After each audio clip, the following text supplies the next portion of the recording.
Ambassador Spratlen, it's wonderful to have you in Washington. We like it when you visit the Voice of America. Navbahor, it's wonderful to see you. Happy New Year to you, and it's wonderful to be here. You have spent a lot of time in Central Asia. You have worked in Central Asia. You have worked with Central Asia for a long time, and you have witnessed some historic processes. Yes. And what are you seeing in Uzbekistan now? How would you describe the current relationship?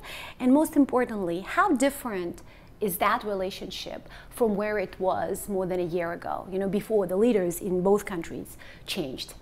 Well, those are very, very important questions. I'd first like to say that it really is my great honor to have been in Uzbekistan for 3 years this month. I presented my credentials to the late President Karimov on the 27th of January, 2015. So what we are seeing now, when I compare my arrival to what is happening, it's very, very difficult to see the same country. One of the biggest changes is just the level of energy. The level of energy given to change, given to trying to think more consciously about where is Uzbekistan in the world and how does it want to develop. This has been an extremely exciting time. In terms of the rest of my time in Central Asia, I've been there since I was the DCM in Kazakhstan, Deputy Chief of Mission in Kazakhstan, and then I spent 3.5 years as the Chief of Mission in the Kyrgyz Republic. And what's very exciting from a regional point of view is to see this convergence on a variety of topics, and I would say that we can really turn to President Mirziyoyev and the speech he made immediately upon assuming the interim presidency in September of 2016, in which he announced essentially a good neighbor policy, that Uzbekistan wanted to reach out to its neighbors and to recast those relationships. And very energetically, we've seen that happen. First with the President's visit to Turkmenistan, then to Kazakhstan, and then to many other places. And I've just read yesterday that the Prime Minister will be visiting Tajikistan. This is all extremely exciting for all of us who've been working on Central Asia for a long time, who've seen the potential. And now I think there's a great sense of hope that that potential could be realized. And I think in addition to what's happening with the 5 Central Asian states themselves, we also have some very interesting developments, again spurred by Uzbekistan, regarding Afghanistan. President Ghani's visit last month was very, very good. I had the great privilege of being at the dinner between the two presidents. The tone, the rapport between them was excellent. Presenting President Ghani with an honorary award in Bukhara. And then I understand the foreign minister is now talking with an Afghan delegation right now. So what's been happening not only inside of Uzbekistan, in Central Asia more broadly, and now Central Asia with Afghanistan, this is a sea change from when I arrived in 2015. The United States has always promoted regional integration, at least through the 3 administrations that we have seen. And the Uzbek government was always seen as the major obstacle, right? Often, yes. That's right. And now we see President Mirziyoyev trying to be the enabler, That's the leader right. in that process. Not trying to be, he is. Is that just it, or do you also see him as being open to U.S. ideas, to other ideas that U.S. wants to promote in Central Asia? I see President Mirziyoyev as a very open person in general. I think from the very moment that he arrived, it was very clear that he is an engagement-oriented person. He leans forward in his conversations. This was true when he met with General Votel, and there were many ideas expressed in that meeting. It was true when he met with Lisa Curtis, the Deputy Assistant to the President for Afghanistan, for South and Central Asia, including Uzbekistan. In any meeting that I've ever attended, including with Undersecretary Thomas Shannon, which was the first time we saw him in 2016, he's always been open. Always been open, and yes, he's open to many ideas from the United States, from Europe, from South Korea, from lots of places. And I think this is wonderful. After a period of essentially being closed to the outside world, he's now saying in so many ways that Uzbekistan is open for business. We have to understand in real terms on the street, what does that actually mean? But just the rhetorical commitment to being more open with all of the interlocutors I've seen is an important change. And you see him as someone that you can closely work with? We certainly see him as somebody that we can talk to. We certainly see him as somebody who is interested in taking the country in a new direction, and all of that suggests that we're going to be able to work with him very closely. So and he is poised, we believe, to visit Washington this year. Well, that is the great hope, and certainly every ambassador would like the highest level engagement between the two countries, and that's certainly true for me. We had a call last month, and that was a very, very successful event. I think the tone established between the two leaders was good. And now we're looking to see what the next step will be. And of course, the very best thing that could happen would be a visit to Washington. Has Mirziyoyev surprised you? Because, you know, he came out of the system, as you know, Yes. and very few people predicted him to be the kind of a leader that he's trying to be. Oh, absolutely. He's surprised. I think he's not just surprised me. I think he's surprised everyone. It was a very shrewd and interesting choice that was made to choose him. I think no one in the international community would have expected him to be the one who would follow President Karimov. But I would say he has surprised me in many ways. First of all, I mentioned this issue of just his temperament and being much more of an engagement-oriented person. Second of all, and I think this is important for the citizens of Uzbekistan, somebody who I think from the very beginning has said he wants to change the relationship between the government and the people. This was true in his year of dialogue on human interest. I don't think that's an approach to governance that anybody would have expected. There have been some fits and starts. Some things have gone better than others.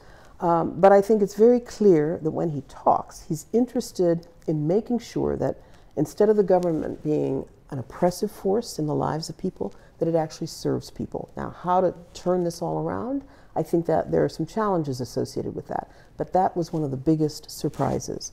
A second surprise was the focus on, the change in focus on who could be part of the government apparatus. In the past, it was sort of an old guard, and some of those very, very talented people are still there. Some of the ones who know where every nook and cranny of what the past was all about. But we've also seen some exciting new people come on the scene. And I think the openness to having people in the government who are educated elsewhere, not necessarily in Uzbekistan, this is also an enormous change. I think the focus on youth, a big, big change. Thinking of the people who find it necessary to work outside the country, instead of seeing them as a negative force, seeing them as an opportunity. And you've talked a lot about this on your Twitter feed and other places. So I think there are so many different ways. The idea of the economy being a market economy. Now, there's a lot of work to do in this area, but this is a direction in which the president has said he wants to go. He announced it at the UN. He told our business community in New York in September that this is what he wanted to do. And so now we're waiting to see what is this actually going to be made of. But yes, there are many, many surprises, and we keep seeing them every day. Another big surprise is the pace of change. In the past, I think Uzbekistan was seen as a country that was delightful and charming because it took time. It took time to drink tea, it took time to build relationships, and I think this is still a basic part of the culture. But at the same time, the country wants to move forward, and I see President Mirziyoyev as somebody who wants to rush forward to try to get more business in the country, more foreign direct investment in the country. That's going to be a challenge, but it's, again, a big surprise that he was willing to make the change that he did in September on the currency. We're waiting to see what happens with the rest of that. But again, surprises every day. Do you see him as someone being under a deadline? Because very often when you listen to him, there's obviously a lot of rhetoric, and it resonates, people respond to that very positively. But the critics say that he's the sole variable here, that the changes that you just mentioned are not systematic or systematic enough. I would say this is certainly something we're looking at. So far, he has been the driver of the change, absolutely. And the extent to which people can, first of all, keep up with him is one question. And then the extent to which his vision is really shared and that he has enough support for what he's trying to do. I think these are questions that a lot of people have. He is the person who wants to race forward. With respect to the idea of a deadline, I think that's a question for him. But he's definitely under a lot of pressure. He's under a lot of pressure, and I think there's a sense that there's a window of opportunity. Well, windows open and windows close. So how long that window is going to be open, how long the patience of the population will be there behind him, I don't know. But I think that in him, one senses that he has set for himself a deadline. Exactly what that deadline is, I'm not sure. Some people have said, 2 or 3 years, but let's see what happens.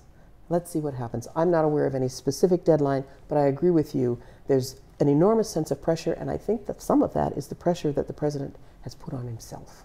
Yeah, he's definitely, every time he talks, he's raising the expectations, and it's going to be very, difficult to manage those expectations. That's right. That's right. It's obvious. What is the Uzbek government asking from the United States at this point? Are they asking for some specific assistance in terms of supporting the reforms? We hear investment a lot when it comes to the United States.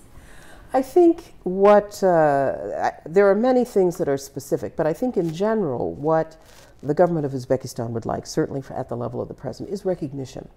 Recognition that the Uzbekistan that President Mirziyoyev is leading is not the Uzbekistan of old. And that Does he want you to see him as a reformer? Oh, I think absolutely.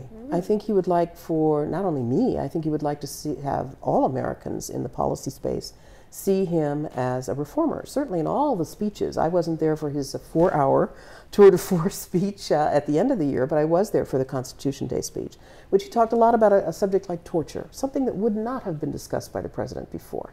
And so that is a reform.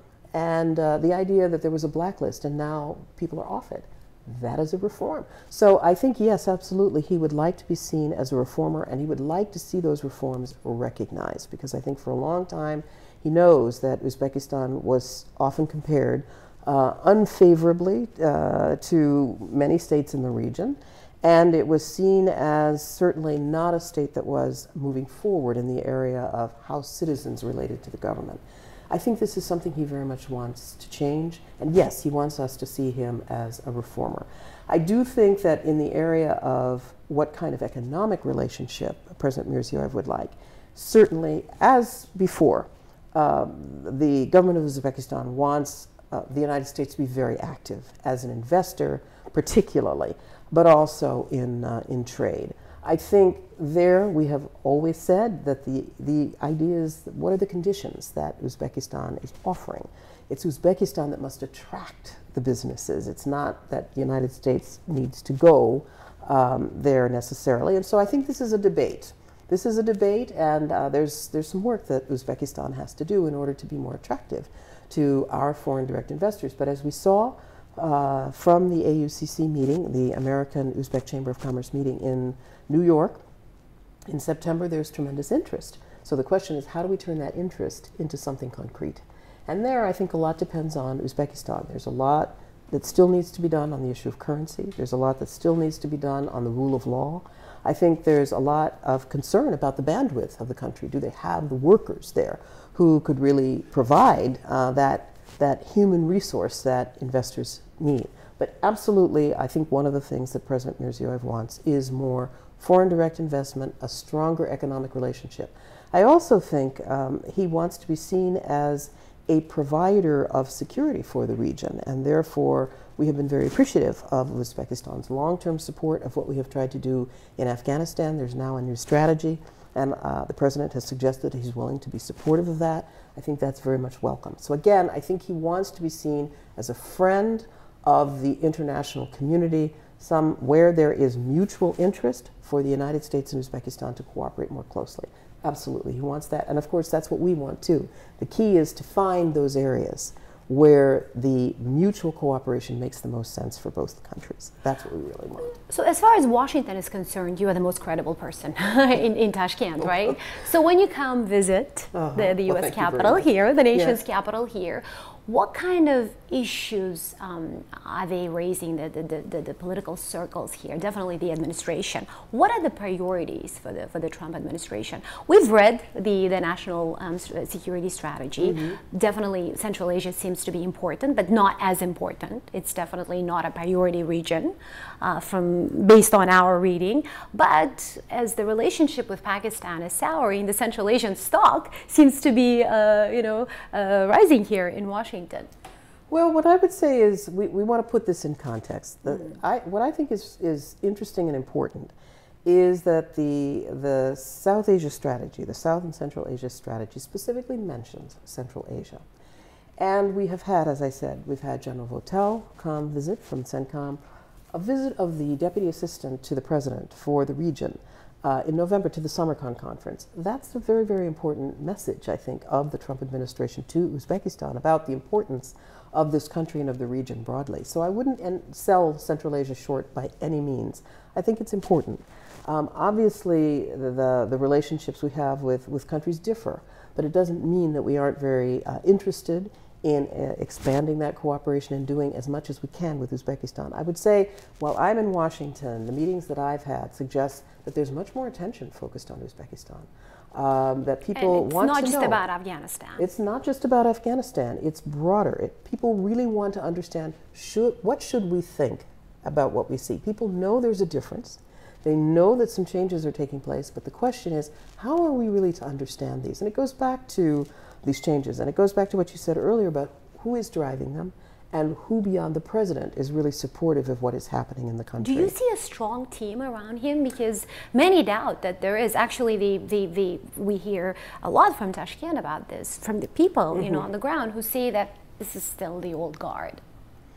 Well, there are certainly members of the traditional team who are there, and I think we know who they are. And we're actually very grateful that some of them are there. I think the foreign minister has proven to be an extremely valuable contributor to the president's success with this idea of the more open regional policy and working more closely with And you have worked with Abdulaziz Kamilov for a long time. For a long time. So I think that we don't want to sell experience short. At the same time, there are some important new voices. If we look at, say, the State Committee on Investment, a new, very young person who's in charge there. If we look at the former Minister of Labor, who has now moved on to work on tourism, there are some young people who are now around the president, and I think that this is good. But the key is, who are the people driving the ideas? He has some old friends, Senator Sadiq Safayev being one of them, who are helping him. But how big a team is this, and how can the president broaden the support for his program and make sure that people are with him, that as he is driving this change, there are people who are with him? I think this is a question, and as I talk to people, I hope to hear more and more as I return to Uzbekistan to hear how deep and broad are the changes that we are seeing. They are remarkable. We see this as a moment of hope. We are encouraged by what we see. The relationship has the potential to grow, but we need to be sure that that there really is enough support for what the president says he's trying to do. Last question is on Uzbeks in America.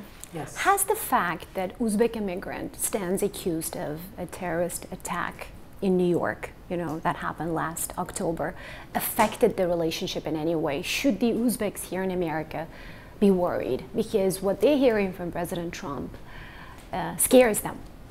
Well, what I would say is, obviously, anytime there's a terrorist attack on our homeland, the United States is going to react to that. The United States is going to be very concerned about that. There were 8 people who lost their lives in that event, and so that's a tremendous tragedy, and it's extremely unfortunate that it was a person who happened to have an Uzbek passport and Uzbek nationality. I would say that this event took place in the context of a much broader conversation in the United States about immigration and about how to address the concerns about illegal immigration. Now, in the case of this individual, he came legally to the United States, but there are still security concerns about immigration in general. What I would say, we have looked at the diversity visa program very carefully, and we know that the vast majority of the people who participated in this program have come and used their visas as they were supposed to. And so I would say that those people should continue to live their lives and contribute to the society that they've chosen to live in. What happens to the broader immigration debate, I think, is something that we have to all watch very, very closely. So far, I have not heard of Uzbekistan being singled out in any way in any of this discussion. But I think it's a conversation that's extremely acute in the United States, and I would say that the terrorist or the attack that took place in New York didn't help things. At the same time, I'd just like to point out that in spite of that, it was after that Lisa Curtis came to Uzbekistan. We had an 8-member congressional delegation that came. They left very happy. I just ran into one of the congressmen who attended that, very happy with their visit. There was a call between President Mirziyoyev and President Trump. All of that suggests that individual events are not going to derail what is an emerging and developing relationship between our two countries. And I think that's the place to focus. Well, we will continue to closely watch what's happening. Closely watch what happens. Yes. And as I say, I return extremely excited, happy about the potential that Uzbekistan represents, not only in terms of the bilateral relationship, which has always been the foundation and will continue to be. The United States will continue to support the sovereignty, the territorial integrity, and the independence of Uzbekistan. We want to see the development. We had another delegation that came with USTR. We want to be supportive of Uzbekistan's desire to enter the WTO, another sign of wanting to internationalize its presence. All of the folks from the UN who visited, including Mr. Shahid, the Special Rapporteur, and Mr. Zaid, who came as the UN High Commissioner on Human Rights, these are exciting changes that are taking place, and they all give us hope that Uzbekistan truly is on another path. And I want to say that we wish not only President Mirziyoyev, but his entire team and all the citizens of Uzbekistan the very best, not only for 2018, but for the future, the very bright future ahead. But we think that the Uzbek government is definitely expecting a lot from 2018 in this relationship. Well, they're expecting a lot, and we hope they deliver a lot. Those two things need to go together. Good to hear that. Thank you so much. It's always wonderful to have you here. It's wonderful to have you too. And Navbahor, let me just say that the Voice of America plays a very important role. I follow you very closely on Twitter, and I know that you are playing an important role, not only in informing citizens of Uzbekistan and those who speak Uzbek everywhere in the world, but you are also having an influence on the policy space. So just keep up the good work. I greatly admire what you're doing, and I wish you the very best for 2018 and beyond. Thank you so much. Thank you.